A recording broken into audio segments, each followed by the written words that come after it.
Sahabat PWI, sebentar lagi kita akan menyaksikan live podcast PWI Bisa bersama Nuri Hartoyo, SHMH, Ketua Posbakum Musi Banyu Asin, dengan tema Posbakum untuk Keadilan Warga Muba.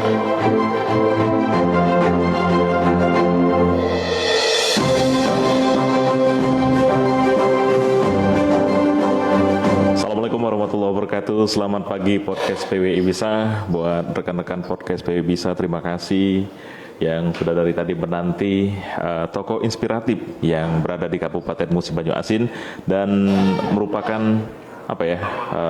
untuk teman-teman yang mungkin sekarang ini juga berjuang dalam kehidupan, karena sosok yang inspiratif berikut ini dapat memotivasi kita sama-sama untuk menjadi lebih baik. Tentunya kita ucapkan selamat datang. Assalamualaikum Kakanda Nuri. Waalaikumsalam. Ya, mungkin bisa maju sedikit Kakanda Nuri untuk mikrofonnya. Dan tentunya Jai tidak sendirian. Podcast PWI Bisa ada Bung Helin Kosasi, dan di samping ada Uda Dhani ya. Ya, memang multi etnis di PWI Kabupaten Musi Banyu Asin ini, Pak Nuri. Memang inilah yang kami hadirkan. Kami pertama-tama mengucapkan terima kasih dalam tengah kesibukan Kakanda Nuri ini bisa hadir di podcast ini, merupakan suatu kehormatan bagi kami. Karena kami pengen minta waktunya 1 jam lebih lah untuk ngobrol inspiratif di pagi hari ini. Tentunya kami ucapkan selamat datang juga di podcast PWI Muba ini. Inilah ruangan kami, Bang, yang mudah-mudahan menjadi tolak ukur PWI dalam menggali informasi. Dan ini salah satu untuk menggali informasi. Nantinya juga buat teman-teman akan dirilis ini, Bang. Kami juga meminta teman-teman dari anggota PWI Kabupaten Musi Banyu Asin bisa merilis juga untuk berita di pagi hari ini. Tentunya kami mengucapkan terima kasih juga buat rekan-rekan yang kemarin sudah mensupport podcast ini sehingga bisa berjalan dengan lancar. Nah, kalau melihat sosok yang sederhana, kalau kita lihat Bang Nur ini sosoknya sederhana sekali. Iya, benar Bang Dani ya. Slow tapi pasti. Oleh karena itu kami tuh pengen menggali mutiara yang terpendam. Bang Nur ini nggak mau muncul. Kemarin kita sempat paksa juga untuk datang ke Posbakum. Mohon maaf, jadi kami langsung ke Pak PN kemarin datang ke sini, Bang Nuri. Pak, kira-kira yang di bawah itu mau nggak ya? Cobalah nanti kita bicarakan.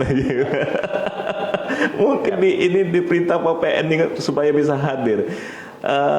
Boleh lah, di tengah kesederhanaan Bang Nuri ini menyimpan banyak sekali cerita. Mungkin untuk inspiratif ya, karena di obrolan podcast PWI Bisa ini inspiratif, edukatif, dan mencerdaskan. Untuk sesi inspiratifnya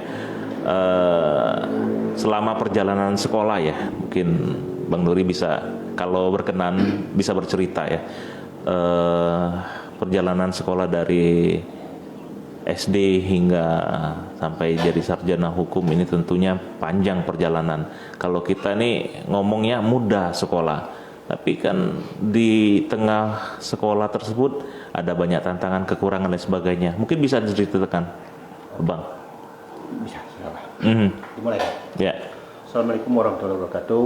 Waalaikumsalam warahmatullahi wabarakatuh. Terima kasih kepada khususnya host Bang Jai. Iya. Dan rekan dari PWI telah memberi kesempatan kepada saya hadir dalam bentuk ya, kalau bahasa saya ini sebagai narasumber ya, lebih kurang lebih kurang ke acara podcast PWI Bisa. Baiklah, sedikit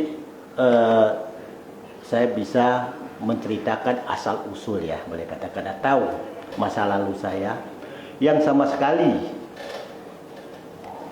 kalau saya ingat masa lalu saya tidak menyangka ya, apa yang saya dapat sekarang, apa yang hasil yang saya petik sekarang ini nggak pernah terbayang, bahkan mimpi pun tidak. Iya. Ya. Kenapa? Dulu saya ini mungkin masyarakat Muba sampai hari ini belum tahu banyak ya siapa saya sebenarnya. Iya, oleh karena itu Pak, memang gitu. Termasuk saya asli orang manapun belum banyak yang tahu. Saya cerita. Saya ini dilahirkan dari keluarga sederhana. orang tua saya sudah almarhum semua. Bapak saya cuma SR kelas 2 sama ibu saya juga. Enggak tamat SD lah, tapi alhamdulillah anak-anak termasuk saya sendiri walaupun tersendat-sendat, walaupun biaya sendiri untuk sampai saat ini, alhamdulillah apa yang saya harapkan belum 100% tercapai, tapi saya tetap syukuri. Saya masuk sekolah lebih kurang dari SD-nya di tahun 76-77 di Bengkulu, SD Negeri Bengkulu. Tamat lebih kurang 6 tahun. Kemudian saya diperintahkan oleh orang tua sekaligus dengan begitu keras. Karena pada saat dulu, zaman saya dulu, mungkin rekan-rekan yang lain juga, kita boleh dikatakan HAM tidak diutamakan ya. Bukan tidak ada HAM tidak diutamakan seperti sekarang. Tidak ada namanya pelindungan anak. Jadi orang tua itu keras mendidik anak-anaknya keras. Jadi alhamdulillah kalau bagi saya secara pribadi dan keluarga saya sendiri, terima kasih terhadap orang tua yang mendidik kami keras. Maka saya di tahun 83 saya sudah merantau ke Palembang. Tahun 83 Umur itu pada waktu itu lebih kurang 13 tahun 5 bulan lah lebih kurang. Saya sudah merantau Palembang. Hidup sendiri ya. Jadi saya sekolah di Palembang di SMP Muhammadiyah 6 Talang Banten di 8 Ulu di Talang Banten. Jadi sekolah di sana tamat tahun 89 maaf, tahun 86 87 saya tamat di sana. Dengan biaya juga tersendat-sendat. Sekolah jalan kaki. Ya, jalan kaki. Saya juga pada saat itu ada kebetulan kakak saya sempat dari Jogja sudah pindah juga ke Palembang saat itu. Tapi maklum walaupun kakak kandung ya kita maklum mau hidup juga ya keluarga. Saya sempat pada saat itu tidak menyangka akan tamat. Kenapa tidak menyangka? Saya modal buku, 1 lembar buku dicetak kata HPS itu dicetak sedemikian rupa sehingga jadi buku ya lebih kurang tebal 5 sentian ya, lebih kurang. Jadi 1 tahun itu 1 buku. Enggak ada buku bacaan, enggak ada buku pelajaran, cuma modal 1 buku dari HPS. Modal saya sekolah. Saya punya baju putih 2, 1 putih hijau untuk Muhammadiyah, ciri khas Muhammadiyah. Kemudian putih biru untuk SMP umum. ya. Jadi untuk mencapai cita-cita ya, untuk mentamatkan SMP itu aja bukan main sulitnya. Saya sempat mohon maaf, saya sempat dulu dikatakan nakal atau tidak hobi. Jujur, saya ada 2 kali sempat ini saya harus ungkapkan, ini kenyataan masa lalu saya. Saya sempat ikut nodong demi untuk capai ke sekolah saya. Duta, ya. sempat jadi duta. Tapi untuk di 16 duta lokal. Iya. Astagfirullah. Tapi untuk hidup, karena orang tua kan nggak mampu untuk menyekolahkan. Saking hidup sulit Ya, Pak ya. tapi kepengen sekolah gimana jadi. Tapi alhamdulillah, selama mulai dari 1 SMP sampai saya tamat, tidak ranking 1, tapi tidak pernah pecah dari 6 besar. Tidak pernah pecah. Yang 5, 3, 2 saya selalu dapat di 10 besar lah istilahnya. Walaupun modal buku 1, tapi saya nekat. Nakal tapi belum tentu bodoh, bodoh juga belum tentu nakal. Yeah. Kan itu. Saya punya prinsip. Jadi saya harus tekun, saya punya prinsip. Kalau istilah kami dari Bengkulu, kami punya prinsip. Kalau tidak hilang terbilang. Saya berusaha sedemikian rupa, saya akan terbilang, jangan hilang. Jadi maka saya nekat. Saya sempat juga masa ini saya cerita masa lalu saya dulu ya. Di 16 itu saya sempat jual rokok. Saya sempat jual sayur malam hari jam 2, pulang jam 6 pagi. Saya sempat dulu ikut jualan pinggir jalan sampai Bunga Mat, mungkin rekan-rekan yang pernah, mungkin adik-adik mungkin waktu itu masih kecil, mungkin kayak Pak Herlin masih ingat ya. Saya masih ingat kalau itu ada Bunga Mat. Bunga Mat jualan obat, main sulap ya, kita sempat jualan sana sehingga laku lah. Tapi zaman itu ongkos taksi itu lebih kurang 50 perak. 50 perak. Uang 50 perak nggak ada. Jalan kaki. Saya tinggal pertama di Palembang, saya tinggal di Lorong Riang namanya. Lorong Liang, Lapang Lulu. Depan Ahas sekarang ya. Akhirnya saya 3 bulan di sana, saya pindah ke Pahlawan 1. Pelaju. Saya jalan kaki. Dari Pahlawan 1 itu sebelah sana Patrajaya, jalan kaki ke 80 ke Muhammadiyah.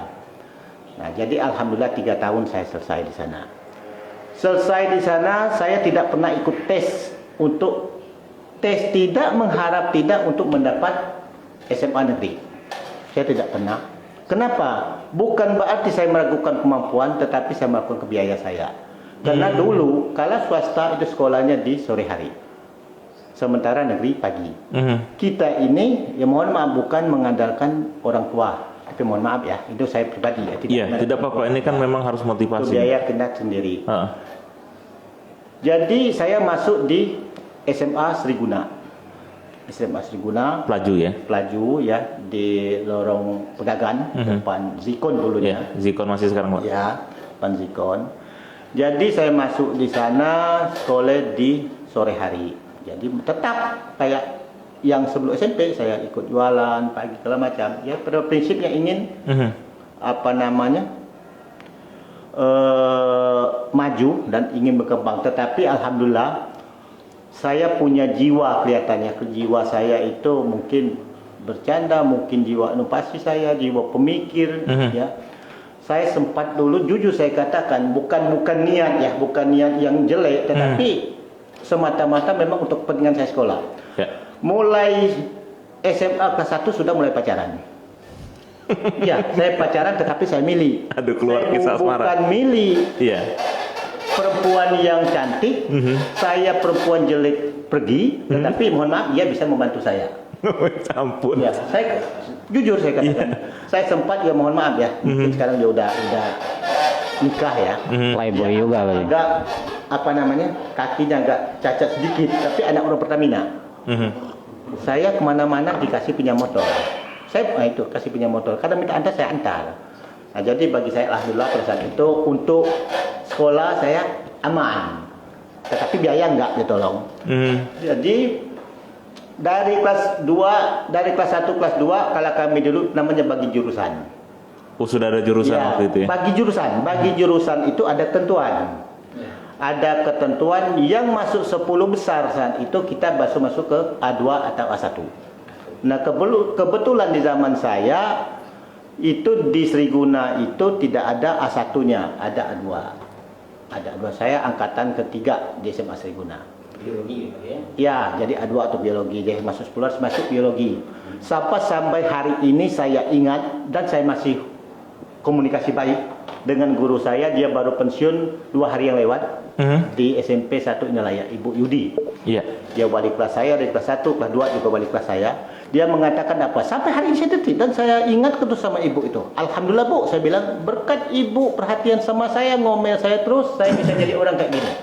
Apa kata ibu itu? Nuri, Ananda ini salah ambil jurusan. Kenapa? Saya hobi bertengkar, tapi ada dasar. Hobi ngomong bertengkar. Nah, ternyata kan dari biologi kan ke pengacara kan dianggap jauh melenceng. Jauh ya. Nah, 3. Ya saya jadi cambuk lah bagi saya. Tapi pada saat itu kadang-kadang jengkel juga, ulang kali kata-kata, tapi enggak. Tapi sekarang saya terima kasih ya. Terus jalan. Jadi mulai kelas 2 SMA saya ikut kantor pengacara.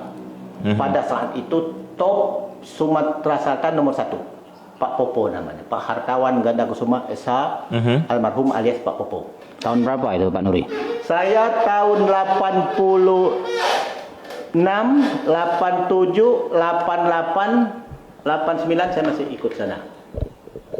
Di Pak Popo itu. Jadi saya tukang buat kopi, tukang ngantar kopi, tukang ngantar surat sempat ya. Tapi nama sekali saya magang mencuri ilmu, bukan digaji tidak, bukan kayak sekarang digaji tidak. Ini Soekarno zaman dulu nih. 87. Ya, Bung Herlin, ini Soekarno zaman dulu nih ya. Itu betul, Bang Jai. Tempatnya di Jalan Pengadilan, Kolej Atmo Jalan Pengadilan. Namanya LKBH Trisula. Kami sahabat itu di Sumsel, boleh tanya dengan senior yang ada. Itu cuma 2, yang termasuk lawyer sekalian dosen yang dipanisegani. 1 Pak Popo, 2 Pak Daud Busro. Sudah almarhum semua, tapi intinya kan. Iya. Nah, Jadi kalau pengacara ini sejak tahun 87 ya. Coba kalau dulu kan tahun-tahun lama itu dulu kan orang mengenal tidak mesti harus sekolah hukum, apa yang istilah namanya kopral bambu kalau dulu kan. Kopral Bambu ya. Ya, itu sejak tahun 87 berarti sudah ada yang namanya advokat kayak gini. Oke, nah kalau kita bicara sedikit ya, kita stop dulu yang masa lalu ya. Iya. Kita Bung Herlin berusan ini. Kalau advokat itu dikenal advokat semenjak Undang-Undang Advokat tahun 2003. Mana pan? Sebelumnya itu lebih dikenal itu pengacara. Pengacara itu didirikan di situ melalui Pradin, yang saya sebagai ketuanya sekarang, itu tahun 1964. Iya. Tetapi pada saat itu belum dikenal sebagai pengacara, advokat, lawyer, tetapi itu zaman Koprol Bambu. Arti kata, orang yang tingkat 1 hukum itu bisa jadi pengacara sebagai pendamping. Begitu keluar 2003 Undang-Undang Advokat, itu harus S1 hukum. Nah, S1 hukum. Dan di zaman itu juga, jujur saya katakan, yang S1 hukum itu hampir 100%, mungkin tapi sebenarnya ada sekian persen ya, itu dari sarjana hukum umum. Iya. Nah, berkembang sekarang ada dari syariah pun sudah ada jadi pengacara. Oke lah, tertangkap untuk masa hukum juga ya. Iya. Nah, jadi sempat terputus, akhir saya tamat sekolah ya. Ya dari SMA tadi udah tamat, saya magang terus ya. Jadi tinggal di apa ya? Tinggal di tempat kantor hukum itu apa yang didapat, Pak? Kalau saya bicara didapat, saya sebut kopi, sebut ikut ke Lampung, Batu Raja, ke Kayu Agung, baris tukang bawa tas pengacara Pak Popo almarhum. Pak Popo itu. Ya. Yang saya dapatkan apa? Yang saya dapatkan bagi saya jujur ilmu yang saya curi. Sekarang saya praktekkan, mohon maaf, di Mubah, saya khusus di Mubah sekarang itu ratusan lawyer sekarang. Banyak sekali memang. Banyak sekali. Pak. Tapi kalau kita bicara teori, mereka menguasai. Kita termasuk Bang Jaya mungkin sebentar lagi jadi pengacara juga ya. Kita bicara materi, Iya. material daripada undang-undang dia menguasai.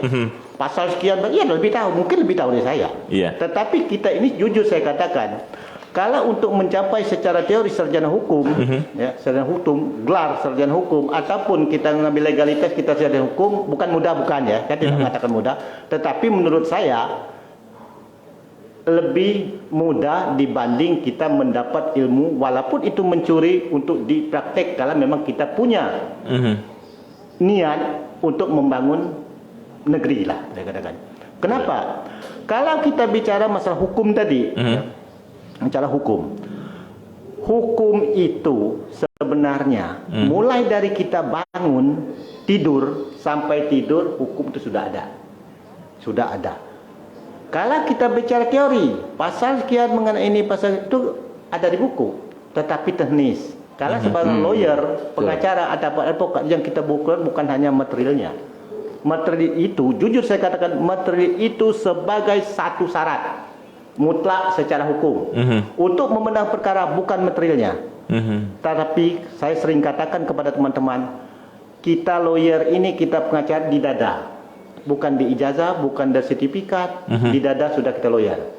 Tunjukkan kita lawyer dimanapun tempat kita berada. Bukan lawyer itu, mohon maaf tanda kutip ya, lawyer itu tidak identik siapa yang bayar, itu yang kita bela. Dalam arti kata konteks lagi, kita tidak tidak menerima ataupun tidak, lawyer itu identiknya dengan yang salah, harus kita benarkan dengan catatan dia bayar. Kita bukan itu. Tetapi kalau sekarang kita tidak pungkiri, namanya kita manusia itu pasti butuh uang lah, boleh katakan, untuk kebutuhan sehari-hari. Tidak, bukan munafik itu. Tetapi kalau lawyer sesungguhnya bukan itu. Kita memperjuangkan hak seseorang sesuai dengan kemauan. Ya, kemauan siapa yang memberi hak. Walaupun kita tidak nutup mata sekarang ini, jujur saya katakan, hukum itu ada, jelas ada, tidak bisa dipermainkan. tidak bisa permainan, tetapi kita juga tidak bisa mengatakan hukum itu tidak ada yang mempermainkan. Tidak bisa. Bukti ini kita sebagai bukti. Ada yang hukumannya tinggi, ada rendah, pasalnya sama, kan itu. Tetapi tidak perlu kita. Ya nanti dibahas lebih lanjut itu. Lebih lanjut. Itu kan. Kita mungkin bisa bercerita inspiratif kembali, Bang. Dari SD itu di Bengkulu bisa bisa diungkapkan kembali seperti apa keadaannya, SMP itu seperti apa? Karena mohon maaf ya, mungkin kalau dilihat dari cerita Bang Nuri ini, orang tua itu kerjanya apa, Bang? Sampai sampai dia sudah merantau lah gitu kan? Selama itu ada support nggak orang tua, dikirimi uang gitu, Bang? Ini sebenarnya gimana ya? Ya, ini juga kan mungkin kalau buat saya teman-teman perantau ya. Ceritakan ini sebenarnya ada faktor keluarga juga ya. Tetapi ya karena ini harus saya kupas ya. Iya, sedikit, untuk bukan bermaksud motivasi untuk ya. ini, keluarga, Buat teman-teman yang mungkin dia hidup perantauan sendirian, Bang. Karena kadang-kadang kecewa juga. Aduh, ya pasti. Ya. Jadi untuk motivasi ya. Jadi saya gini. Kalau sekedar untuk motivasi saya katakan, kalau orang tua saya ini tadinya petani kopi, di hari-hari kalangan, kalau bahasa sini kalangan, kalau kami pasar nyebutnya, itu dia toke, beli kopi, jual kopi. Tetapi toke zaman dulu bukan kayak sekarang kan punya uang banyak kita. Jadi saya ini dari 6 keluarga ada 2 laki-laki. Oh, 6 beradik kan? Ya, 6 bersaudara, 6 bersaudara, 2 laki-laki, lain perempuan semua. Kenapa saya bilang tadi saya dikasih tahu oleh orang tua kalau mau maju saya keluar, karena saya punya kakak tertua laki-laki. Tapi sayang, saya kata sayang bukan dia tidak berhasil, untuk saya dia berhasil. Tadi pada saat itu dia sudah menyalahi kepercayaan orang tua saya. Orang tua saya sesungguhnya masa lalunya, mohon maaf, mungkin istilah orang kami sana tuh orang kaya tuna, istilah kalau ini orang kaya. Jadi dia ini Orang kaya tuna. ya uangnya banyak, tanah banyak, kelakuan tidak banyak. Nah itu tahunya. Khusus kayu udah ngeplay. Iya, udah ngeplay. Kalau kita kayu udah ngeplay. Iya. Tapi kakak saya, jujur saya katakan tidak bisa menggunakan kepercayaan orang tua. Kakak saya itu dari tahun 76 tamat SMA, dia sudah makai motor, makai mobil Colt 76. Mungkin Wah, 76. Cukup mewah itu. Ya, dia kuliah Unip Bengkulu. Iya. Dia makai mobil, makai motor CB itu 350 serta SIM. Luar biasa. Ya. Sementara saya makai sepeda di dusun sepeda Philip waktu itu. Nah, begitu tahun 76 dia kuliah di Unip, kepercayaan orang tua mulai diabaikan. Dia sudah ikut pergaulan lah. Ya, judi akhir bulan habislah. Iya. Timbul berkelahi segala macam. Nah, jadi dari sana pindahlah ke Jogja. Jogja ikut di UGM. Dari UGM lebih kurang 6 bulan, ya ada masalah lagi, berhenti. Masuk di Universitas Muhammadiyah kalau salah itu di Jogja, masuk di sana. Akhir cerita juga gila juga. Jadi saya ingat persis 3 mobil orang tua saya. Pada saat itu masuk tanah segala macam, ya habislah ya. Jadi tapi saya tidak menyalahkan, orang kakak saya tidak kecil hati. Itu sudah jalan hidup lah saya bilang. Iya, jalan hidup. Ya, walaupun alhamdulillah Tuhan juga memberi jalan kepada dia. Dia juga sarjana hukum. Dia terakhir sempat jadi PLT Kabak Hukum KPU Sumsel, sempat Kasubag di KPU Sumsel, dia juga sarjana hukum, pensiun di 2016 kemarin. Nah, jadi saya nggak kecil hati lah, kan. Jadi pada masa saya bilang tadi orang tua ini tidak mampu lagi. Iya, Bapak ini turunan ke-8 berarti. Tidak tadi mampu lagi. Iya. Saya jujur, saya mohon maaf mohon maaf dengan arwah orang tua saya ya. Orang tua sudah almarhum semua. Iya. Saya sampai nikah saya uang sendiri. Itu perlu kalian tahu. Nikah aja uang saya sendiri. Bukan orang tua tidak usaha, dia mau usaha. Tapi orang tua meninggal itu kalau bapak 2005, kalau ibu 2019. setelah tamat kuliah. Sudah. Setelah, tapi S1. Mhm. Kalau ibu saya sudah S2. Mhm. Jadi kuliah sendiri, nikah ya? Nikah sendiri juga ya? Kalau nikah sendiri, tapi orang tua saya ada kasih uang waktu itu sama saya, tapi untuk melalui kakak, bukan sama saya, tapi untuk saya, tapi melalui kakak itu 225.000 kalau nggak salah, tahun 94. Tapi saya nggak kecil hati kok. Nah, jadi maka saya akan minta dengan rekan-rekan, apapun yang terjadi kita di perantauan, kita harus punya motivasi yang tinggi. Itu pertama. Yang saya juga punya anak sekarang di Indalaya, kos juga di sana ya. Saya kasih tahu. Kuliah S1 juga? S1 juga Hukum di ya? teknik sipil. Oh, teknik sipil ya. Anak saya nomor 4. Jadi kita ini harus punya semangat, punya tekad yang tinggi. Nah, jadi kita jangan pernah tergantung kepada orang lain. Istilah saya itu kita berdirilah di atas kaki sendiri. Insya Allah kalau kita punya niat baik, walaupun sesungguhnya saya katakan tadi saya sempat mungkin dianggap tidak tepat pada saat itu ya, karena kita seorang pendidik di dunia pendidikan, tetapi saya katakan itu faktor terpaksa saya lakukan. Tapi alhamdulillah itu bukan merupakan hobi ya. Nah, jadi itu dapat kesimpulkan bahwa orang tua itu memaksa itu saya anggap dia tidak mampu. Maka saya sekolah juga sendiri. Saya baju sendiri, bahkan jujur saya katakan sampai saat ini saya belum melihat khusus kita di Muba yang kayak saya dulu pakai sapu tangan di di kerabaju ya. Kenapa pakai sapu tangan? Supaya nggak 2 kotor. hari 3 hari nggak kotor. Kita cuma nyuci sapu tangan. Nah, saya dulu mungkin rekan-rekan ada ditinggal 8 ulu, saya mandinya bukan air ledeng, air anak sungai. Kalau bahasa kita sekali tusan. Air itu kuning dikasih kaporit. Terlalu banyak kaporit keras rambut. Nah, baju itu pakai blue zaman dulu. Iya. Blau ya. Iya. Nah, jadi itulah penyebab saya, orang tua saya menyuruh saya jauh dari dia khusus supaya kena anak laki-laki dikit harus jadi orang. Berjalan, saya sempat kuliah ya. Bahkan jujur saya katakan, orang tidak percaya kalau saya sempat kuliah di Rahmania. Saya sempat keluar Rahmania. Saya sempat keluar Rahmania kok. Sempat. Ya. Saya sempat S1 saya sempat di Rahmania. Saya pernah di Unpal. Selesai saya di Trinanti S1 saya. Tapi panjang sekali perjalanan Bang Nuri. Alhamdulillah, mungkin macam Mungja dan lain-lain ada yang kuliah di STIH Rahmania. Saya kasih juga ini ya. Saya dulu kalau boleh saya ceritakan dikit, bukan bermaksud menjatuhkan atau ini, tapi intinya tetap support ya untuk akademisi ya. Saya dulu di Rahmania pernah juga sempat jadi sekretaris BEM. Saya berhenti kalau dikatakan tidak baik, menurut saya dan dosen-dosen saya baik. Mungkin sebagian ada juga menganggap tidak baik. Saya cerita sedikit ya, nggak apa-apa ya. Jadi tahun 2006, 2007 pada saat itu ada penggantian namanya ketua. Kalau di universitas itu dikatakan dekan. Jadi dekan ini sudah habis, sudah 2 periode sudah habis. Jadi dia tidak bisa lagi nyalon.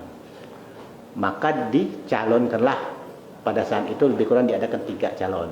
Diseleksi timur yang lulus 1.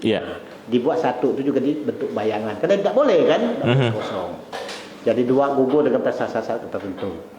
Begitu dipilih ternyata menang. Itu dulu dekan, kalau boleh sebut nama ya, itu Pak Mahendra, ya sekarang di dosen taman siswa, pada sempat di dekan taman siswa. Jadi dia yang dapat. Saya ini saat itu dekat semua dengan dosen-dosen, saya dekat. Saya dekat. Pendek ceritanya, Pak Mahendra itu tidak dilantik. Tidak dilantik dan tidak diakui kemenangannya. Dengan faktor kita tidak terlalu mendalam masalah itu, hak yayasan ya. Jadi karena saya sebagai sekretaris BEM pada saat itu saya ingin maju. Di mana saya nundut cari ilmu, saya kepingin tempat cari ilmu itu punya lebih dari saya. Jadi saya dapat ilmu, nimba ilmu. Nah, tapi kenyataannya tidak seperti itu. Jadi saya protes. Banyak rekan-rekan bukan saya sendiri masuk honor zaman itu banyak honor kita. Kritis juga Bapak waktu zaman dulu, nggak takut Pak ya? Enggak. Jadi saya ini kan banyak teman. Iya. Tahu-tahu saya katakan. Iya. Ya kalau sekarang ada salah satu anggota DPR kita, saya nggak nyebut namanya. Aja. Kata gimana? Gini nih. Jadi saya masuk ke yayasan. Gini argumentasi segala macam. Sampai yayasan ngomong. Sampai almarhum Pak Usuk. Adik ini sarjana hukum atau belum? Saya bilang belum. Adik ini sudah anggap magister hukum. Kenapa? Ilmu kamu bukan ilmu sarjana hukum lagi. Kamu sudah magister hukum. Saya bilang saya didikan Pak Popo, dosen Usri. Saya bilang. Oh, Sempat dikatakan sampai nyuri ilmu tadi. Oh, iya, itu hasil nyuri ilmu. Tapi Iya. Pak Ketua Yayasan itu dibilang, karena saya kan belum sarjana hukum. Iya. Secara legal saya belum sarjana hukum. Dia katakan adik ini sarjana hukum belum, tapi ilmu sudah magister hukum. Termasuk saya buka statuta Rahmania pada saat itu.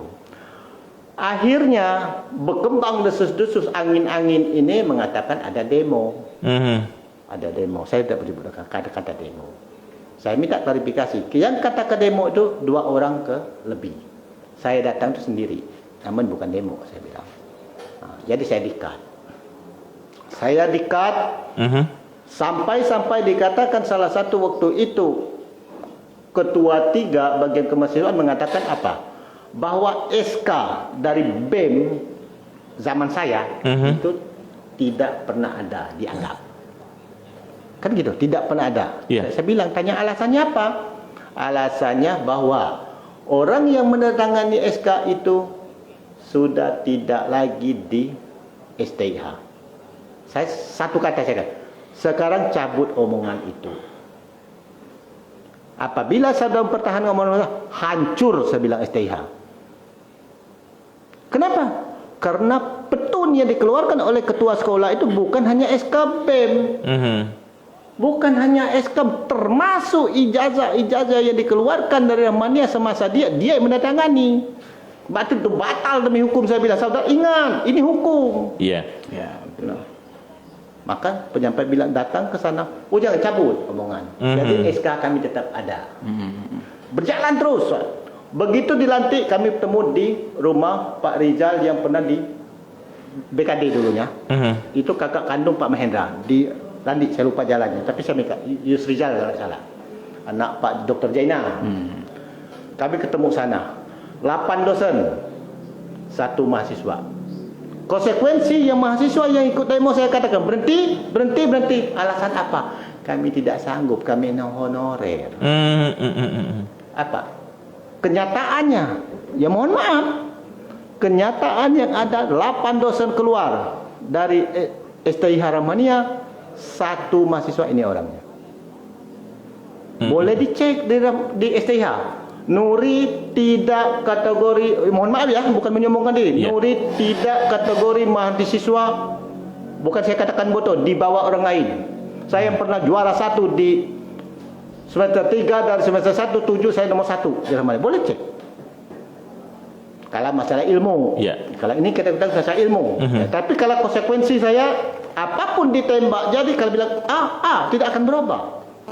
Itu juga yang mungkin mendasari tidak bisa. eksistensi Bang Nuri. Nanti kita akan lanjutkan, sangat luar biasa obrolan kita di pagi hari ini, tentunya membawa inspiratif buat teman-teman untuk berjuang. Karena yang masih sendirian jangan khawatir, terus monitor di podcast PWB Kabupaten Musi Banyu Asin. Kita akan lanjutkan setelah pesan-pesan berikut ini yang mau lewat. Podcast bisa akan segera kembali.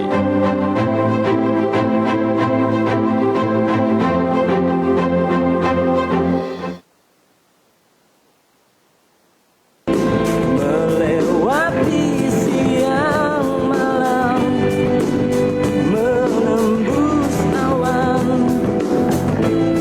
Ini tanganku untuk kau genggam, ini tubuhku untuk kau peluk.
Bisa akan segera kembali.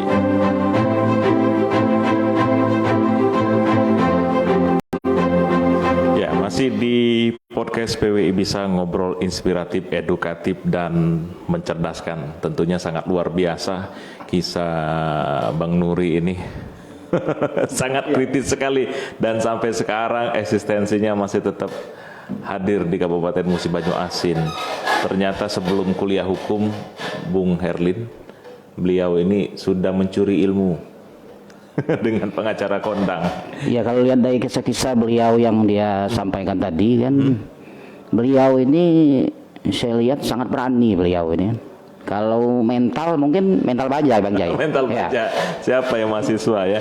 Terima kasih buat rekan-rekan podcast PWI Bisa yang hadir di fanpage kami di Facebook PWI Kabupaten Musi Banyu Asin.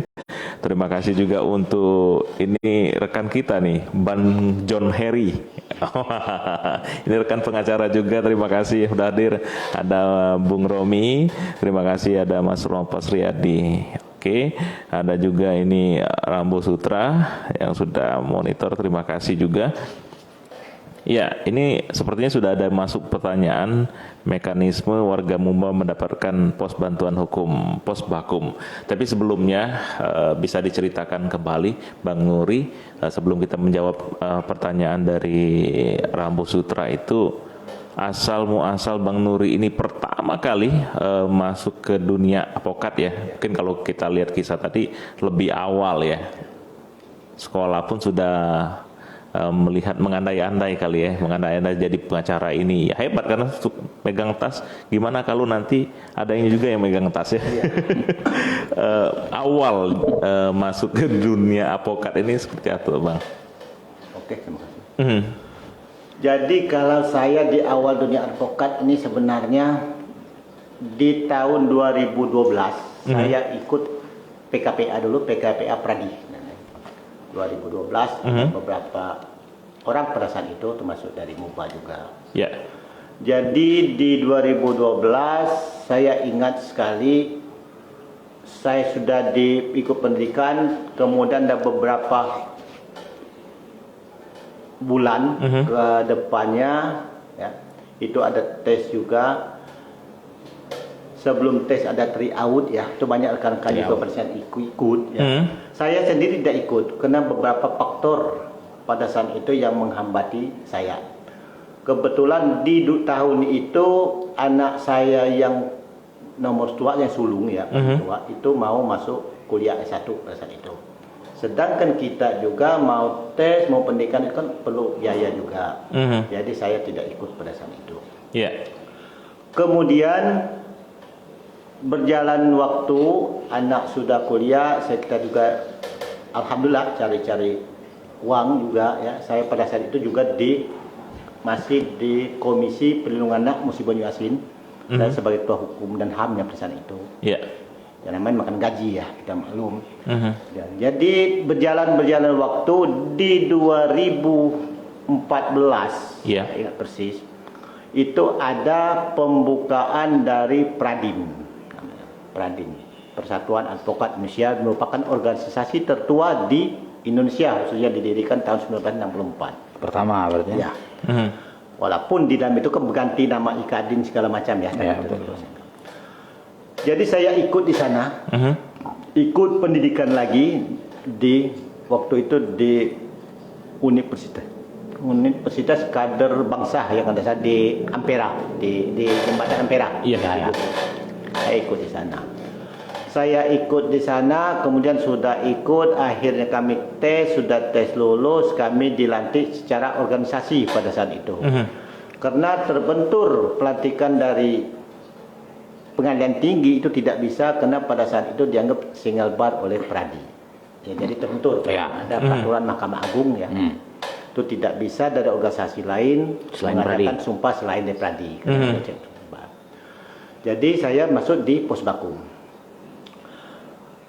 Kalau tidak salah tepatnya 13 Januari 2014 pada saat itu. Jadi saya di Posbakum. Alhamdulillah kalau untuk di era sekarang ini, kalau hanya mengandalkan pos bakum, itu kita tidak bisa beracara. Ya. Karena syarat beracara itu adanya BAS PT, berita acara sumpah, yang dikeluarkan oleh Pengadilan Tinggi, beserta ketua advokat. Nah, tapi alhamdulillah berkat ya bukan kata kepiawaian ya, mungkin dari pengalaman segala macam dengan ini kita ya, cara pembawaan diri kita ya, komit kita membantu orang. Saya dari 2014 saya ditunjuk oleh ketua DPD Pusat Pradin. Kami punya sayap yaitu namanya Pos Bakumadin. Saya sebagai ketua Pos Bakumadin Musi Banyuasin dan Lubuk Linggau pada tahun 2014. Karena Lubuk Linggau belum ada. Jadi terus berjalan dengan waktu, saya sudah mulai beracara di Pengadilan Negeri atas nama Pos Bakum pada saat ditunjuk bisa. Kemudian saya coba lagi ke Pengadilan Agama. Pengadilan Agama bagi saya lancar kok. Asal mula ditanyakan mana sumpah. Saya kasihkan sumpah organisasi, kan punya sumpah organisasi. Sehingga banyaklah ada argumentasi. Tapi saya ingat pada itu saya lupa orang kita Padang itu ya Bapak ini majelis waktu itu dia bilang gini nih. Saya bilang Pak, saya hanya hadir di ruang sidang ini mendamping klien saya. Saya tidak punya maksud tertentu untuk kepentingan pribadi saya, hanya kepentingan klien. Saya ini punya sumpah organisasi berdasarkan undang-undang undang-undang bantuan hukum. Saya bilang itu tidak menyalahkan boleh, tapi dengan catatan atas nama Prodio. Prodio boleh, karena masyarakat awam tidak mengerti hukum. Nah, dia tidak minta undang-undang itu, dia tidak katakan itu. Oh, silakan. Tidak keberatan ya tidak, nggak ada yang keberatan kan. Jadi sebenarnya saya bisa acara 2 kali saya masih menggunakan pos bakum berdasarkan itu. Alhamdulillah saya bisa. Berjalan dengan waktu sebagai ketua saya ingat di 2014 tetap bulan 3 atau 4 kalau saya lupa. Ada beberapa rekan dari MUBA ini mau ikut pos bakum juga. Ya, kalau dulu tidak pos bakum minta advokat ya. Saya rekomendasikan yang dari Betung juga balik ke Banyuasin, Musi Banyuasin pada saat itu.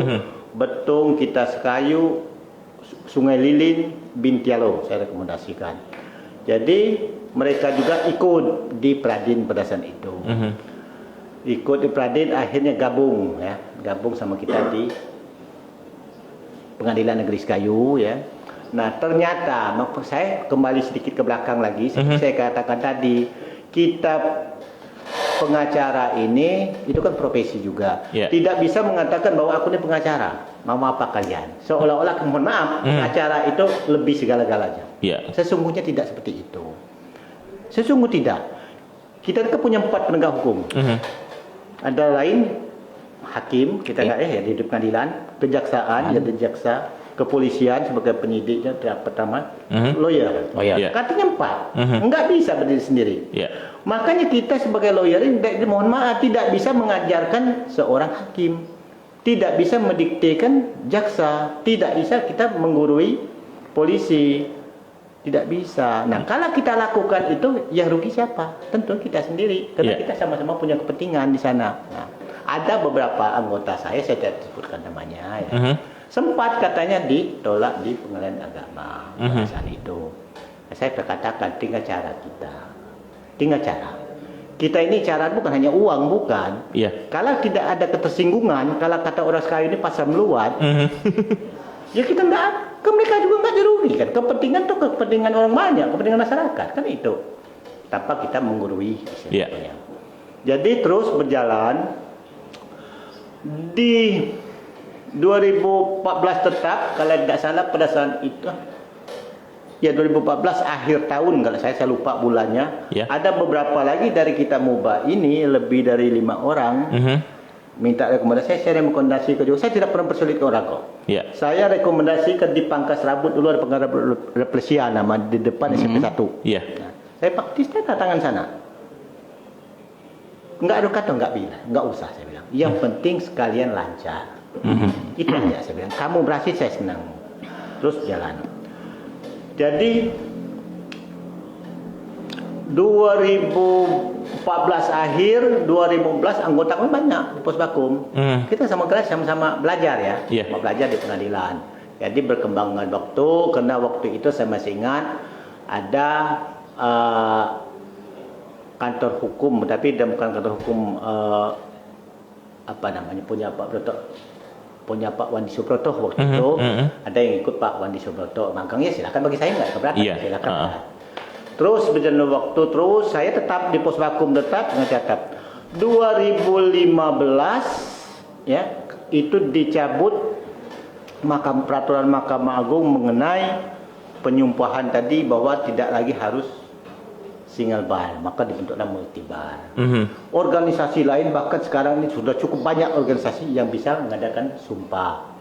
Begitu kami sudah sumpah di pengadilan tinggi, akhirnya tadi yang dari Posbakum tadi sudah ada yang ke Ikadin, ada yang kemana-mana ke Padi, ada segala macam lah. Jadi ya bukan pecah, bukan. Iya. Tergantung untuk Ada komitmen masing-masing ya. Karena kan itu kan sesuai dengan kemauan kita. Ya, Iya, kan betul. Ada yang kekai. Ya, ada yang kekai. Nah, jadi akhirnya anggota Posbakum ini tetap eksis walaupun anggotanya berkurang. Nah, kebetulan pada saat itu juga masih Musi Banyuasin ini bergabung dengan Banyuasin. Iya. Ya, pengadilan ininya ruang sidang di Sukajadi pada saat itu. Jadi saya punya anggota yang masih setia di Posbakum beserta Pradi, saya taruh di Sukajadi di Banyuasin. Ada juga yang di sini. Terus, jadi alhamdulillah berjalannya Posbakum Madin ini kelihatannya di Musi Banyuasin. Ya kalau saya pribadi mengatakan sangat menguntungkan masyarakat. Sangat menguntungkan. Itu mau tanya sebentar ya Pak Alex. Posbakum di pengadilan negeri itu anggotanya berapa sekarang? Posbakum pengadilan negeri itu kalau anggota itu, ini saya katakan anggota ya, bukan bicara aktif tidak aktifnya.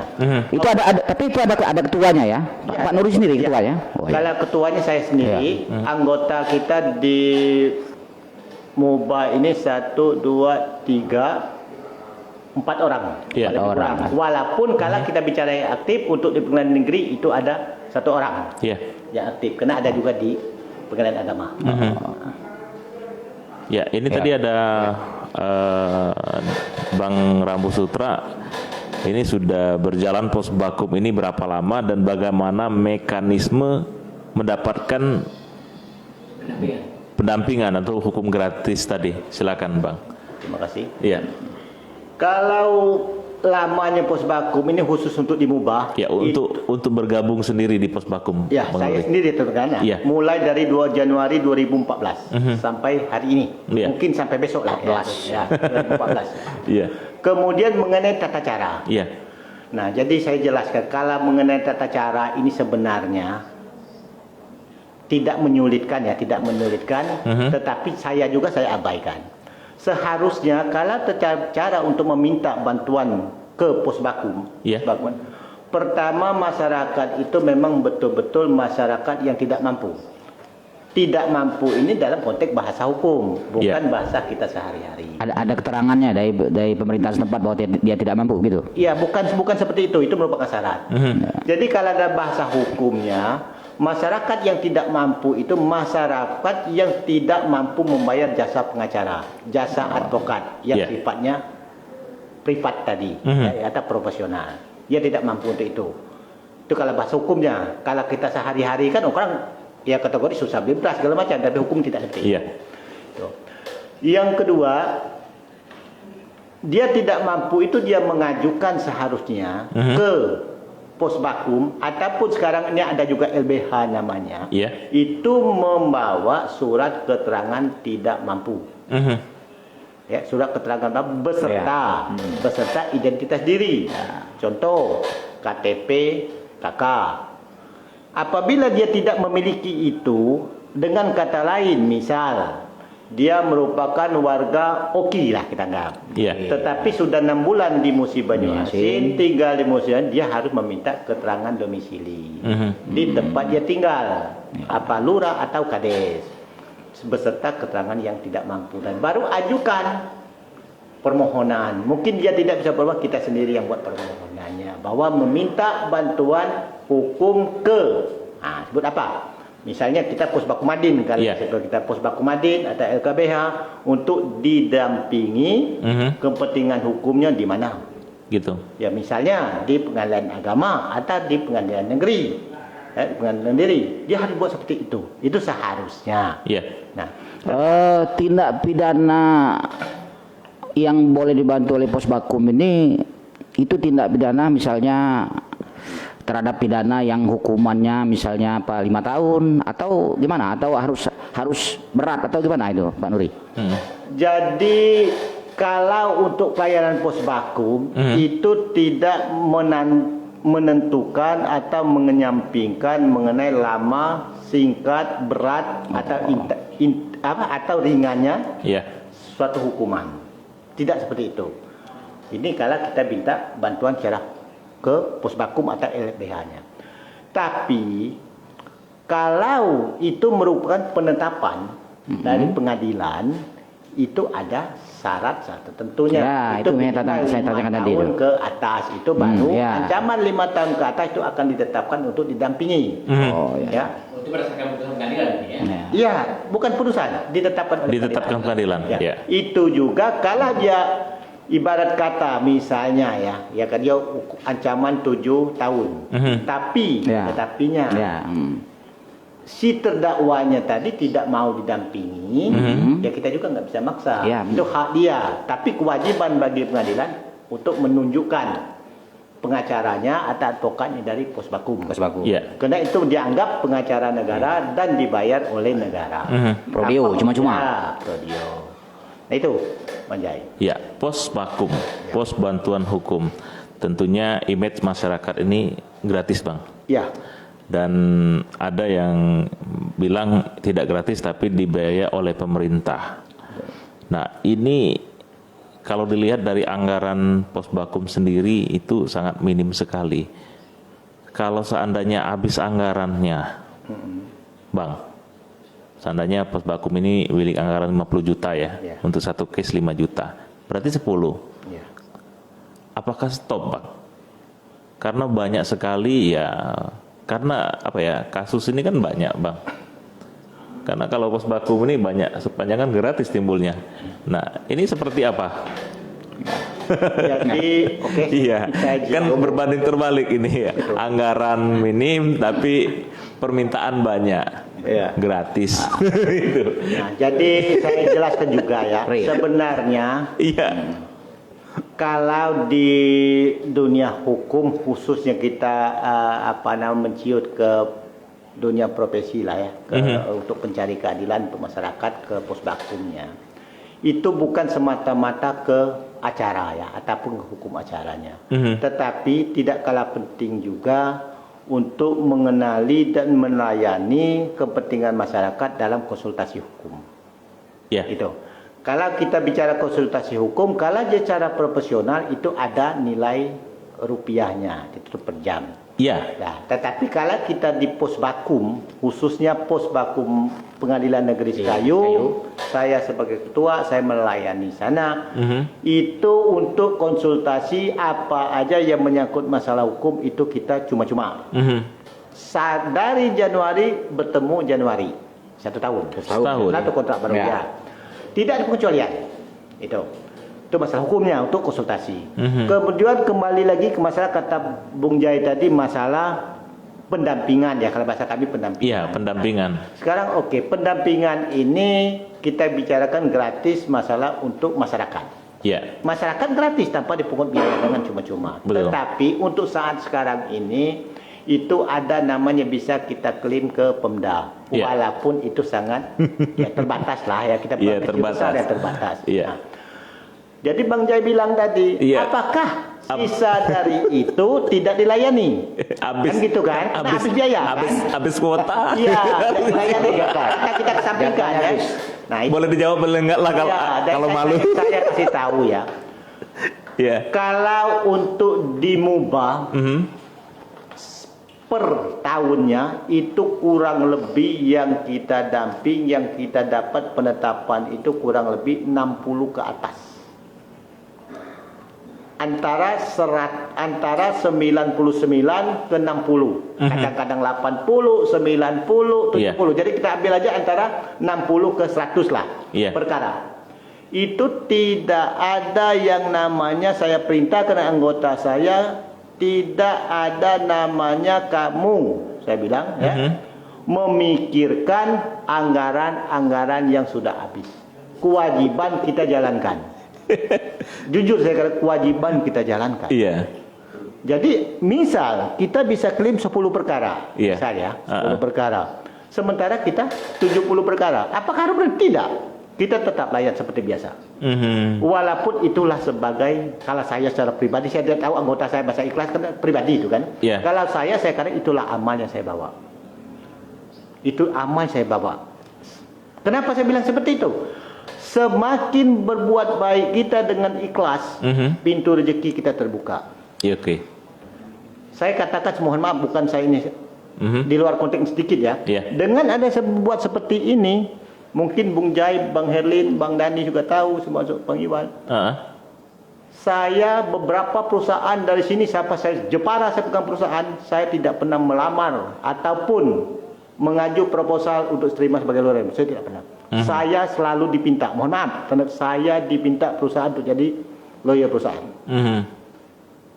Itu hikmah bagi saya. Sementara jujur saya katakan banyak rekan-rekan ngaju ke proposal. Itu dari Lamaran. ya dari keikhlasan Pos Bakum tadi melayani masyarakat Kabupaten Musi Ya, Banyuasin. itu hikmah saya petik. Anggaran yang Ya cukup Ya. cukup terbatas lah. Cukup- tetap ya. cukup terbatas. Saya tidak mengatakan iya, saya cukup terbatas, tapi mungkin ada hikmah di balik itu, Allah memberikan rezeki di tempat lain. Iya. Itu bagi saya. Saya rasakan itu, saya rasakan. Ya. Ya sangat saya rasakan. Mungkin bisa dieksplor juga. Ini kalau dilihat beliau ini kan Pos Bakum, otomatis banyak yang kenal. Ini di luar dari situ mungkin jadi Pos Bakum itu bagian ibadah. Iya. Kalau saya Betul. Iya. Betul. Jadi Pos Bakum itu bagian dari ibadah, ya mungkin calon-calon hukumnya seperti saya, namun Iya. mungkin insya Allah akan Iya, bergabung iya, di sana juga. Iya. Jadi sebagian ibadah juga untuk di Pos Bakum, dan Allah akan memberikan di tempat lain begitu, Bung. Nah, boleh diinformasikan. Iya. Ya nggak apa-apa sih. Iya, di podcast ini belum masuk iklan juga. Iya. Jadi di perusahaan mana saja yang sekarang ini tengah dipegang oleh Bang Nuri? Terima kasih. Ya, silakan. Kurang etis ya, tapi karena ini tidak ya. Enggak masalah. Walaupun kami sudah tahu. Iya. Ya, saya ini saya tidak sebut tempat ya, saya katakan bagian saja ya. Iya. Walaupun mekanisme itu kalau di Ini kami korek lagi nih, ini udah ada nih. Itu perusahaan perusahaan yang ikut di situ udah ada nih, jauh-jauh itu, daerah jauh-jauh sampai ujung situ ada aja nih. Coba tanya itu. jadi seperti ini ya. Iya. Kalau dipinta jauh saya akan jawab, tapi secara Ya secara global lah. kalau ditanya perusahaan apa saja, kalau sampai sekarang ini walaupun mekanisme berbeda, karena di dalam profesi advokat ini kan ada mekanisme-mekanisme. Ada namanya kita kontrak kerja, Iya. ada yang namanya kita kontrak kasus. Kalau kontrak kerja kita tidur, kita berjalan kemana-mana, gaji tetap berjalan. Kalau kontrak kasus, kita punya kasus, perusahaan punya kasus, pasti pakai kita. Iya. Tapi dengan berapa bayaran kepada kasus namanya. Dia tidak cari pekerjaan lain, pasti kita yang pakai. Tapi kontrak kasus. Kalau kontrak kerja, kita nggak kerja, tidur di rumah, masih dibayar kerja pegawai negeri. Ini Walaupun banyak- mungkin nilainya. Banyak kontrak kerja ini, Bang. Nah, jadi saya kalau boleh saya kasih tahu sedikit ya. Sedikit. Kalau untuk di MUBA ini Banyak juga nggak apa-apa. untuk Erlin. tambang batu bara Ada. lebih kurang dua. Dua. Kan saya pegang itu pakai kontrak kerja. Saya juga ada di sedikit migas ya. Iya. Ngomongnya Juga saya sedikit. pegang kontrak kerja juga. Iya. Kemudian di Palembang itu ada ya perusahaan ya kayak hotel agen ban Kingland untuk Sumbaksel. Iya. Itu saya kontrak kasus. Hmm. Chandra Motor, agen oli, kontrak kasus. Termasuk Variasi, saya kontrak kasus. Iya. Ini yang di Palembang ya. Iya. Sudah di Kayu Agung juga, saya ada juga. Wah, Kayu Agung ada juga ya. Wah. Bang Erwin kan baru tahu kan. Ya. Itu daerah saya kok Iya. bisa ada Bang Nur di situ. Bahkan saya sempat Heeh. karena kemarin sebelum, tapi ini untuk sekarang tidak lagi ya. Iya. Jadi sebelum corona saya sempat pegang perusahaan internasional, perusahaan orang Korea yang pada saat itu sempat di 2021 ya, dan hebat-hebat corona, Iya. saya disuruh datang ke Korea. Saya juga nggak pernah keluar negeri, pikir kan. Iya. Tapi singkat cerita saya tanya perusahaan itu ada di mana untuk Indonesia. Ternyata ada di Jepara. Saya pinta, kita ini ada sengketa nggak? Ya kemungkinan ada. Saya bilang, oke lah. Jadi singkat cerita saya tanya lagi perusahaan-perusahaan apa. Jadi perusahaan itu ternyata perusahaan apa nih bukan properti, apa namanya, pengiriman kayu balsa ini. Kayu Iya. balsa itu kayu untuk bahan baku Plywood, buat ya. pesawat. Bukan. Oh, bukan. Jadi baling pesawat, ya seluruh pesawat itu kan ada Iya, iya. baling hitam ya. Iya. Ternyata saya pikir dulu itu baja ataupun besi ataupun aluminium, ternyata itu bukan. Kayu Itu rupanya. kayu balsa. Kayu balsa. Nah, Iya. bukan balsa. Balsa. Kayu paling teringan di atas lebih enteng dari gabus. Tapi kuatnya kuat. Dia bukan main. Jadi kayu itu dikirim ke Cina. Dikirim ke Cina. Jadi antara ke Jepara kirim Cina. Tapi yang punya perusahaan itu orang Korea, ya, Korea Utara, dikirim ke Cina, Cina yang untuk apa namanya bahan baku untuk daerah sana kan. Jadi saya dipinta. Saya bilang kalau mau pakai jasa saya jadi, tapi kita teken kontrak. Saya tidak bilang belum ada vaksin waktu itu. Saya bilang Ya, ya. kita tanda tangannya di Palembang. Palembang. Jadi tanda tangan kontrak di hotel depan Siti Khadijah nih, hotel Siti Khadijah hotel baru itu ya. iya iya. Yang besar itu apa? Si Hilton. Apa? Hilton. Iya ya. Itulah. Ya, bukan depan dia, saya lupa Iya. nama hotel itu. Besar itu. Depan Khadijah cuma satu hotel. Bintang 5. Tiga, Iya. ya, dari sana. Tanda tangan di sana. Jadi saya kan nggak tahu, jujur bahasa Korea saya nggak tahu. Jadi saya pikir lah. Jadi ke penerjemahnya, Pak, Bapak bisa bahasa Korea? Saya bilang enggak. Ya untuk apa saya bilang bisa tapi saya enggak, ya? Iya betul. Iya, Jadi iya. penerjemah yang bicara. Gini. Oke saya bilang. Jadi dia bilang, saya masih ingat sampai sekarang. Gimana Pak sistem kerja pengacara ini? Iya. Saya bilang, Bapak mau apa? Sistem apa? Mau kontrak kerja, mau kontrak kasus? Nah, dia bilang, kami ini sekarang nggak ada kasus Pak. Musuh lawan kita orang Cina di Cina sana. Oh kalau gitu kontrak kasus saya bilang. Kontrak kasus. Ya. Apa yang Bapak perlu? Banyak saya bilang. Nah sekarang kita negosiasi dulu. Iya. Jadi kesimpulannya pada saat itu saya dipinta buat somasi dulu ya. Ke Cina tadi yang Iya, Iya. perusahaan Cina itu. Iya, benar. Somasi jadi somasi kalau mereka somasi kita Bapak jawab. Kalau tidak itu kita somasi dia. Saya bilang jadi. Berapa Pak? Saya minta 100. 100 apa Pak? 100 juta. sekali somasi. Waduh. Malah jenggiling. Betul Pak, betul. Kok kecil kali? Waduh. Kaget aku. Kenapa dia buat 1M? Kupikir menurut aku ini besar. Somasi itu besar. Iya jadi. Saya jujur. Iya. Kalau boleh saya mohon maaf ya, Iya. kontrak bulanan saya itu tidak ada yang lebih dari 25 juta per perusahaan.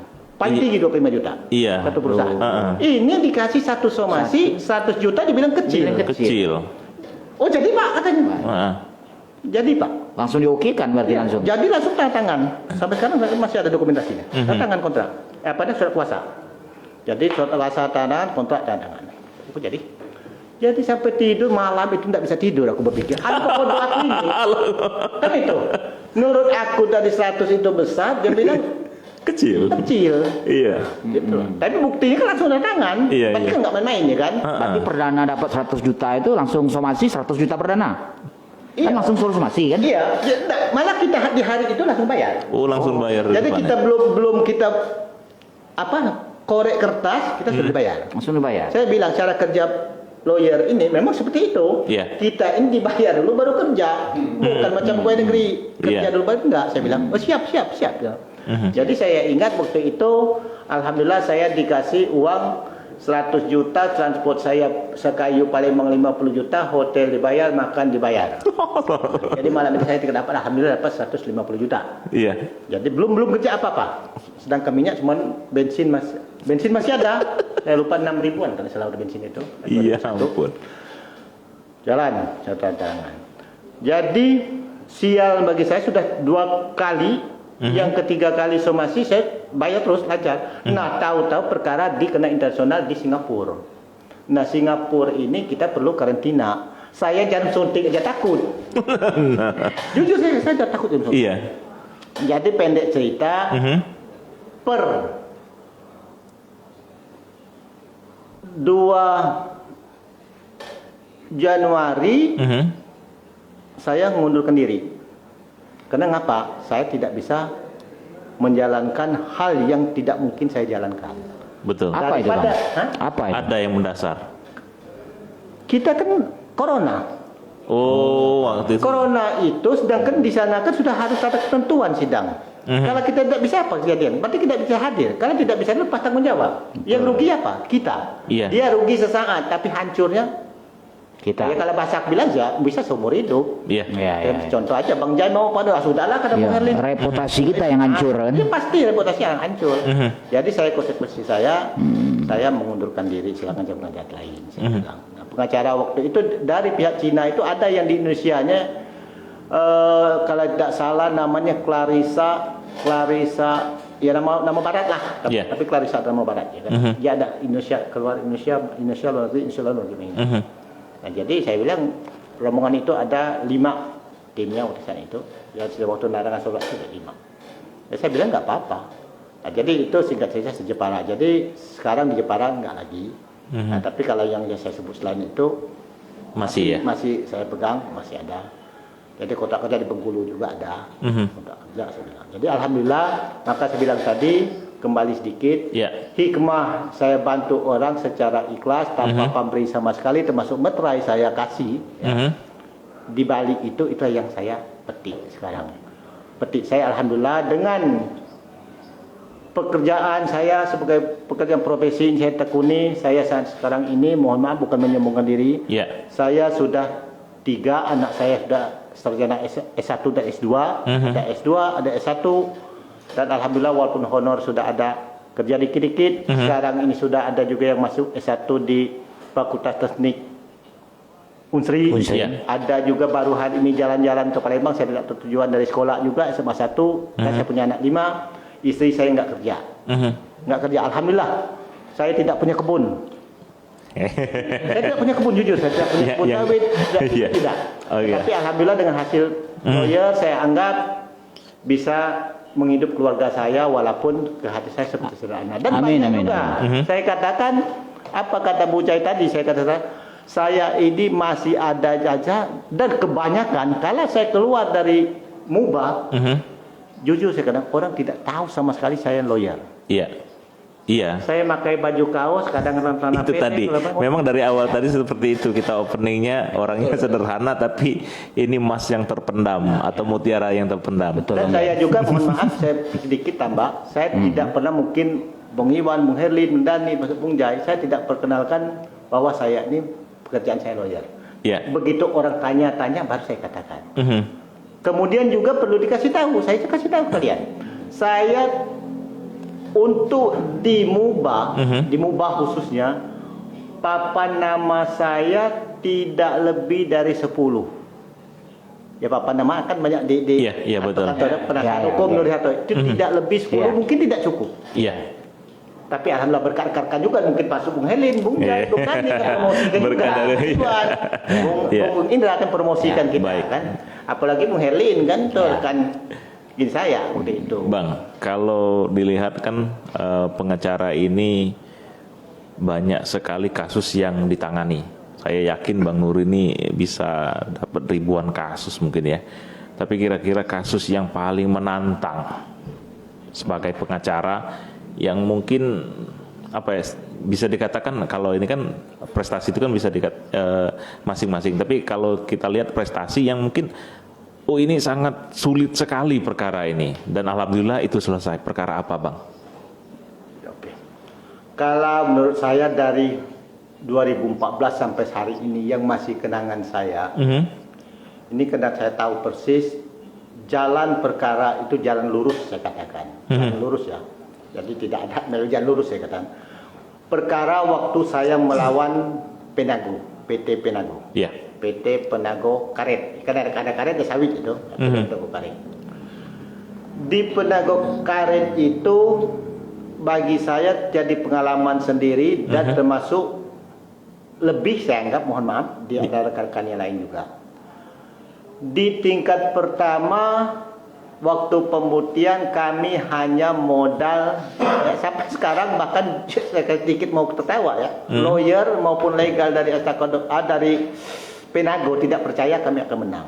Kami cuma modal secari kertas, surat jual beli, ya. Ya saya yang lainnya saya tidak bocorin lah. Surat jual beli. Surat jual beli. Sementara PT Penago mungkin macam Bang Dani lebih tahu itu merata SPH yang mereka pembeliannya. Jadi begitu masuk acara pembuktian, ya, hakim juga lihat, sebenarnya ini iya saya bilang. Tentu ada pernyataan-pernyataan lain yang untuk saksi ya. PT Penago ini saya lihat kalau diukur mungkin sampai 10-20 cm kayak gini untuk pembuktian ya. Iya. Nah, nah, jadi sedikit agak nyimpang ya. Maka saya bilang tadi, pengacara itu sebenarnya bukan sertifikatnya, bukan sumpahnya, tapi memang di dada kita sudah tertulis. Itu diawali ya, dari awal itu. Di dada kita sejak lahir kita sudah tulis. Kamu ini pengacara, tapi kita belum tahu. Kita belum tahu. Jadi kalau kita sudah tahu mungkin bisa mau, bisa enggak kan? Kita belum tahu. Iya, bisa nolak kan? Belum tahu.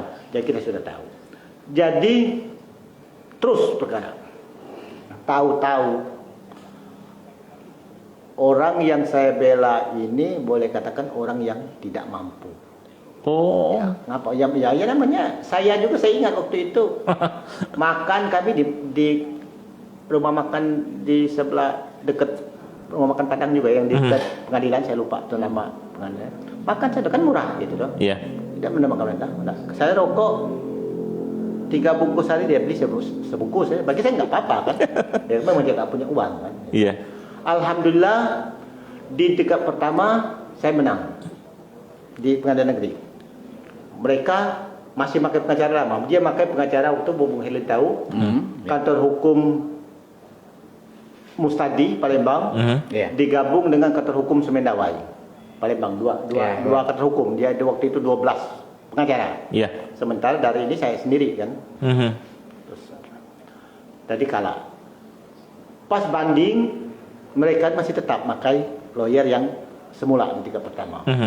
Alhamdulillah dikuatkan keputusan di pengadilan negeri Sekayu. Tahu-tahu mereka kasasi langsung ganti lawyer. Iya. Ganti lawyer. Jadi ya kita harus kita jalan. Siapapun kan harus kita lawan. Karena itu sudah kewajiban. Jalankan. Jadi mereka kasasi ya saya siap juga kontra kasasi.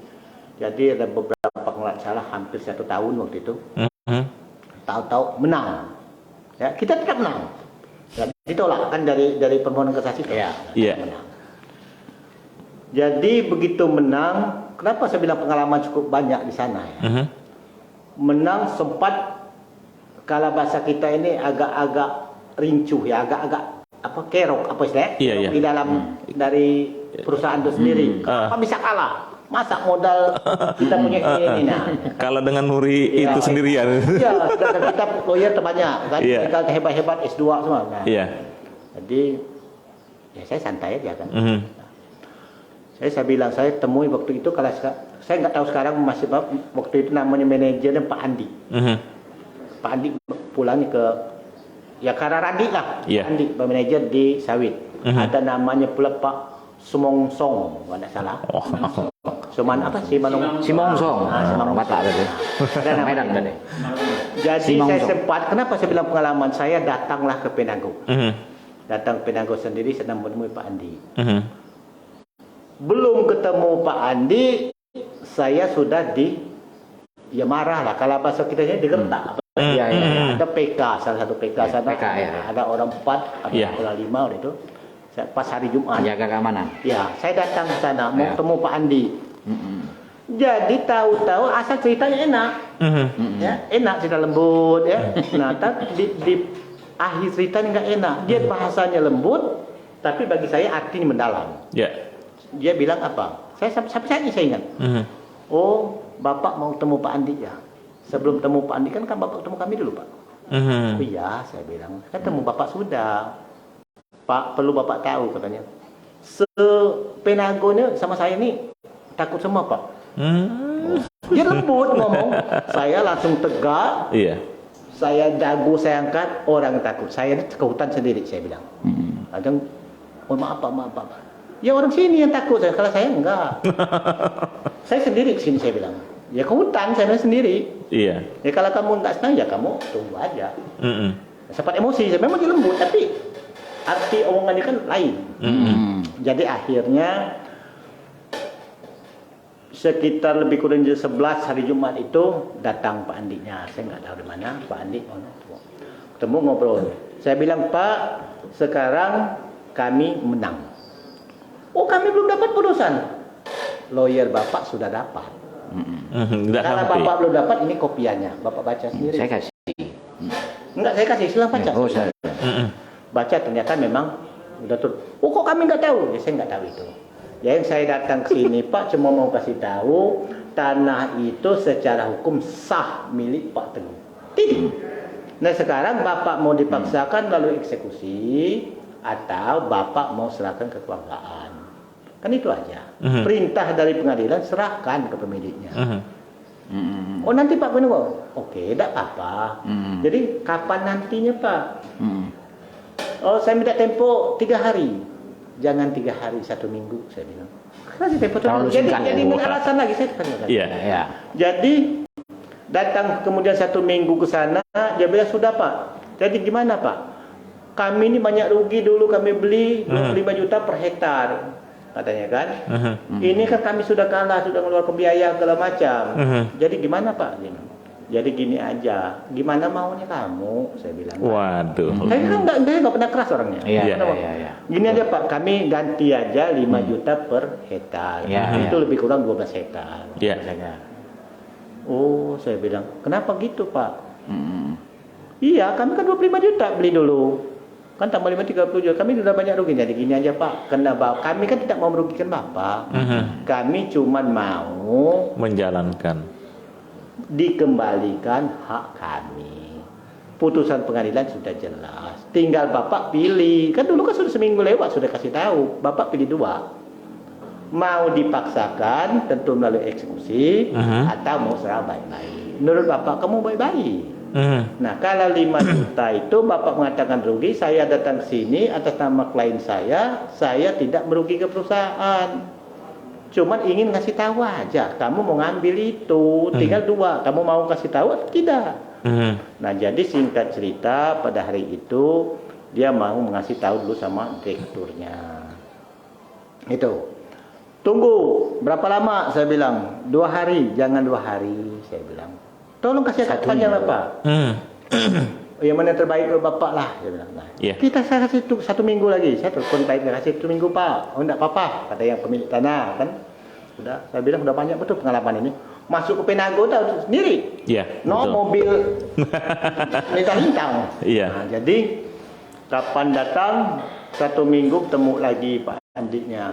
Ini Pak, jadi maunya Bapak gimana? Nah sekarang gini, kalau maunya saya Bapak bayar, kalau mau bayar, Bapak bayar dengan per hektar 50 juta. Itu kalau mau saya. Kalau tidak kembalikan saja. Jadi akhirnya negosiasi timbullah pada saat itu jadinya 35 juta per hektar. Per hektar. Nah jadi saat itu juga saya punya, bukan salah sih, mungkin tidak terpikir akan menang ya. Ya kita masuk perusahaan kan. Saya minta cuma fee saya 20%. Saya pernah ngomong 35% ya sudah iya, tapi ditulis di saya 20%. Iya. Nah, jadi akhirnya saya cuma dapat 70 juta dari Pitana, dapat dari apa? Dari Pitana kan. Iya. Nah, sisa kan balik ke pemilik tanah kan. Nah, kenapa saya bilang banyak pengalaman sampai pada waktu pencairan kami dikasih ngecek, cek Bank Mandiri. Nah, begitu mau cair cek itu dikasih di deadline, kami sudah dikasih minum segala macam, datang ke deadline, ya, cek itu masih kosong. Cek kosong. Kok ya saat itu kosong. Iya. Telepon, oh tidak mungkin lah, Bapak datang sini. Nah ternyata sebentar Pak, telepon laksana, telepon memang belum dikirim. Jadi nunggu lagi 1 jam baru dikirim dari. Dan nggak tahu pada Jakarta bagaimana nggak tahu. Saya kira kesimpulan cek itu bisa dicairkan. Jadi itulah pengalaman saya yang ya termanis, boleh kadang terbangga ataupun menyedihkan itu di Penanggo. Walaupun perkara lain banyak, tetapi perkara kenapa saya tidak menyedihkan? Karena di situ saya anggap ya tidak begitu murni lah, kan gitu, tidak begitu murni. Kalau ini saya anggap memang betul-betul murni. Ya, sangat luar biasa ini Bung Herlin dan Bang Dhani. Perjalanan panjang Bang Nuri ini apa yang menjadi pelajaran tersendiri mungkin buat teman-teman yang ingin menjadi calon-calon pengacara, ini yang mungkin harus ditempuh, sangat luar biasa. Nah, ini sedikit saya potong. Mungkin bisa ditambahin lagi, Bang. Saya ada sedikit yang ini juga menarik juga bagi saya. Ini baru-baru ini hari Jumat kemarin. Ini hari apa? Nah, ini terbaru nih. Jumat kemarin baru habis putusan Kamis ya. Kamis Jumat saya ada putusan. Jadi sempat kami ini dari Posbakum ini. Iya, dari Posbakum ya. Kami menangani kasus anak. Jadi anak ini sekarang masih di LP, bebas, sudah melakukan ya kalau boleh katakan ya pencurian lah kalau bahasa sehari-harinya, merampas. Jadi kemarin itu naik lagi kasus keduanya, dia dalam bentuk di penjara ya, sedemikian perjalanan terus pada akhirnya timbul tuntutannya, dituntut jaksa waktu itu 1 tahun dan 6 bulan, 1 tahun 6 bulan penjara. Jadi demikian kita bela, berakhirnya putusannya dapat di 3 bulan.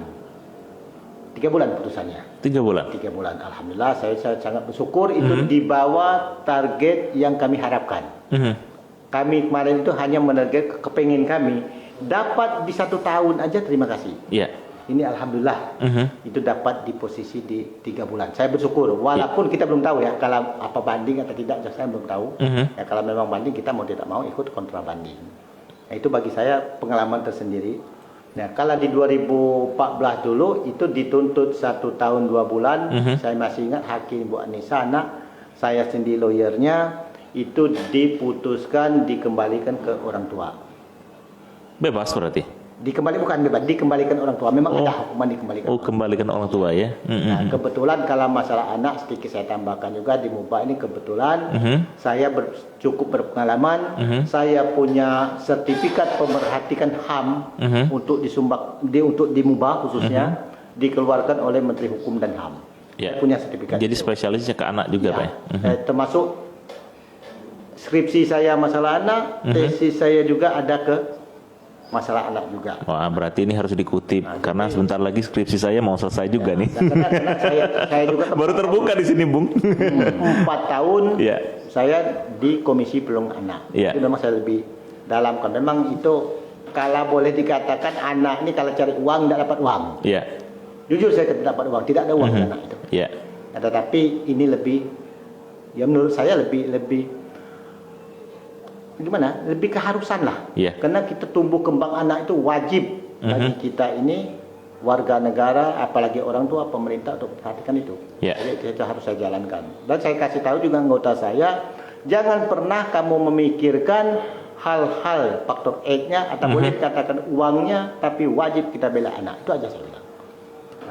Apalagi ini saya sedikit contoh, ini kita ada perkara anak, mungkin kita sudah masuk berita yang lagi sekolah, viral yang sekolah ini itu mungkin tidak lama sidang. Saya sendiri akan sudah koordinasi KPAI, saya turun sebagai pemerhatikan HAM. Saya ikut memperhatikannya.